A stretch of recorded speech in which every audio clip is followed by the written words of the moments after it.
செக்கரியா அதிகாரம் 12. எருசலேமின் வருங்கால மீட்பும் வளமும். ஓர் இறைவாக்கு. இஸ்ரேலை குறித்து அருளப்பட்ட ஆண்டவரின் வாக்கு. விண்வெளியை விரித்தவரும் மண்ணுலகை நிலைநாட்டியவரும் மனிதரின் ஆவியை அவர்களுள் தோற்றுவித்தவருமான ஆண்டவர் கூறுவது இதுவே. இதோ, சூழ்ந்திருக்கும் மக்கள் இனங்கள் அனைத்திற்கும் போதையேற்றி தள்ளாட செய்யும் மது கிண்ணமாக நான் எருசலேமை ஆக்கப் போகிறேன். எருசலேமுக்கு எதிரான முற்றுகையில் யூதாவுக்கும் அதே நிலைதான் ஏற்படும். அந்நாளில் நான் மக்களினங்கள் அனைத்திற்கும் எருசலேமை பழுவான கல்லாக்குவேன்.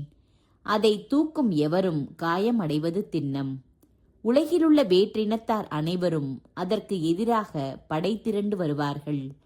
அந்நாளில் நான் குதிரைகளை எல்லாம் திகிலாலும் அவற்றின் மேல் ஏறி வருவோரை எல்லாம் பைத்தியத்தாலும் வதைப்பேன் என்கிறார் ஆண்டவர். யூதா குடும்பத்தாரை கடை கண்ணோக்கி மக்களினங்களின் அனைத்து குதிரைகளின் கண்களையும் குருடாக்குவேன். அப்போது யூதா நாட்டின் குடும்பத் தலைவர்கள் எருசலேமில் குடியிருப்போரின் வலிமை அவர்களுடைய கடவுளாகிய படைகளின் ஆண்டவரில்தான் இருக்கிறது என்று தங்களுக்குள் சொல்லிக் கொள்வார்கள். அந்நாளில் நான் யூதாவின் குடும்பத் தலைவர்களை விறகுகளுக்கிடையில் வைத்த நெருப்பு சட்டி போலும் வைக்கோல் கட்டுகளுக்குள் தீப்பந்தம் போலும் ஆக்குவேன். அவர்கள் தங்களை சூழ்ந்துள்ள மக்களினங்கள் அனைத்தையும் வலப்பக்கமும் இடப்பக்கமுமாய் அழித்தொழிப்பார்கள். எருசலேம் மக்களோ முன்பு இருந்த இடமாகிய எருசலேமிலேயே குடியிருப்பார்கள். தாவீது குடும்பத்தாரின் மேன்மையும் எருசலேமில் குடியிருப்போரின் மேன்மையும் யூதாவின் மேன்மையை விட மிகுந்து விடாதிருக்க ஆண்டவர் யூதாவின் கூடாரங்களுக்கே முதலில் விடுதலை அளிப்பார். அந்நாளில் எருசலேமில் குடியிருப்போர்க்கு ஆண்டவர் அடைக்கலமாய் இருப்பார். அந்நாளில் அவர்களுள் காலூன்றி நிற்க வலுவில்லாதோர் கூட தாவீதைப் போல் இருப்பர். தாவீதின் குடும்பத்தார் கடவுளைப் போலும் அவர்களுக்கு முன் சென்ற ஆண்டவரின் தூதரைப் போலும் இருப்பர். அந்நாளில் நான் எருசலேமுக்கு எதிராக வரும் வேற்றினத்தார் அனைவரையும் அழிக்க வகை தேடுவேன்.